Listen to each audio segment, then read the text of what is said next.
Today is the release of Affairs of State. We've got one of the stars right here, David James Elliott. David, good morning to you. Good morning to you, Steve. This looks like a movie that's going to keep you on pins and needles. What attracted you to this film? I've never played a politician. That was interesting, and the script read really well. So and I liked all the players in it. You look presidential to me. And it was there, so I said, yeah. As an actor playing a role, you look very presidential to me. I could, you mean? Yes. I couldn't run for president. You have to be born in the U.S. So. Yeah, but you look presidential to me. I get your point. Yes. Well, thank you. That's awfully kind. Well, want the job, but who would really want the job, if you ask me? The opposite side of that coin is generally, I find, you don't want the guy who wants the job. That's we usually right. wind up stuck with him. With how busy you are and how many scripts you probably read every month, how do you decide which role is right for you? Well, these days I'm looking for things that are interesting on a level, characters I haven't played, things challenging. I just in a new show that came out on YouTube Red, I played a really bad guy. I'm more interesting roles. I played a lot of nice guys for a long time. Right.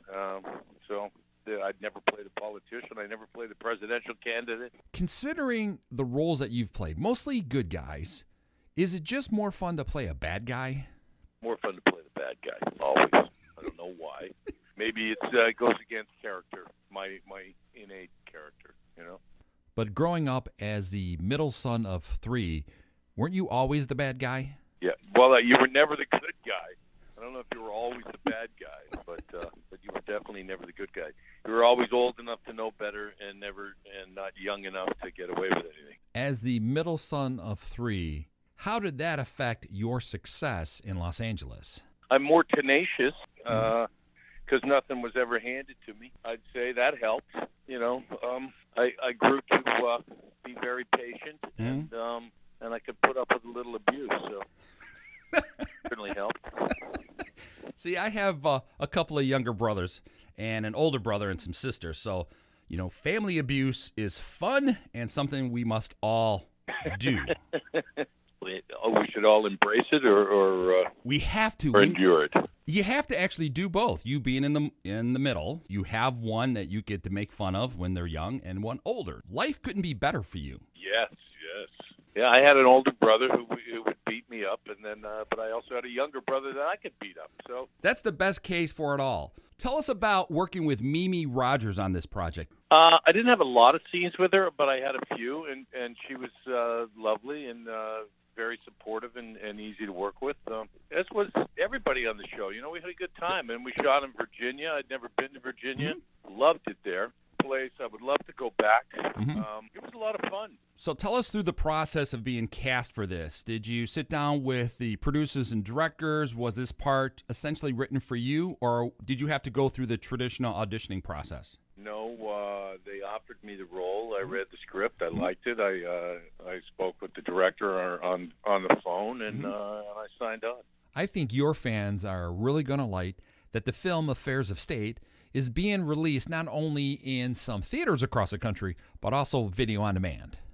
You like that? I do. I can't get out. I got a nice big TV. Nobody goes to the movie theaters really anymore, I guess, unless it's a blockbuster. So I guess it's probably, it's certainly the new way. Whether I fully embrace it, I don't know. I'm kind of old-fashioned. I like going to the movie theater and seeing big movies or, medium-sized movies. But it's all part of the new way. Everyone's got a big TV, so it's like going to the movies, and I guess. Well, you get a little bit of both. So it is out in limited release. I do like that. With Hollywood's obsession with rebooting series, rebooting films, perhaps even rebooting the role that you are most famous for, I want to know, are you going to reboot your band, The Assassinators? Yeah, I would love that, man. I don't know if the world's ready for it, though. I guess you could say the band was your first taste of show business, but was it a new wave band or was it a punk band? It was a punk band. I don't know. I'm not sure I picture you as a punk band guy. It was a punk band. You don't picture me as a punk band guy? I don't know. I'm going to have to find a picture of some sort because you're kind of clean cut. Unless, of course, you grow out a beard, which is kind of what people are doing now. What do you think? Let's bring back the Assassinators. Let's bring it back, man. We'll play for you first. Do you have any of that music still? Did you record anything? We have a couple of cuts on some home movies we shot. We never recorded anything. Well, we recorded it. Whether it's recorded in fidelity sound, that unfortunately did not happen. We have some rough cuts. If you send it to me, we'll do something with it. We'll release that for you. The new Assassinators. I like that. All right, the new and improved Assassinators, as we once billed ourselves. Right. Get it up on YouTube. I think that's the way to go. Let's redo the new Assassinators. Let's re-release all of it. You get an EP out, 1 or 2 songs, you're good to go. Good to go. The movie is called Affairs of State. It is being released today at a theater near you. Also, it is being released on video on demand. David James Elliott plus Mimi Rogers. David, what would you like to tell your fans? I'd see it in the movie theater myself, but if you can't, watch it at home, tune in. It got nothing but good reviews from what I've heard, so... Tonight is date night, so when I get out of here, I'm going to go see the film at the AMC Woodridge Theater here in Chicago. Plus, it is being shown in 10 other cities. I can't wait to go see it. Good. Well, thanks, Steve. David, thank you so much for finding time to call in today. The movie is Affairs of State. You can check it out at a theater near you. Go follow David on Twitter and on Facebook. David, you're always welcome on this show. All right. You can follow David on Twitter. His Twitter handle is DJamesElliott. Also, watch for the re-release of the new Assassinators. I can't believe I asked him that. But hey, that's what I do. You're listening to The Blend.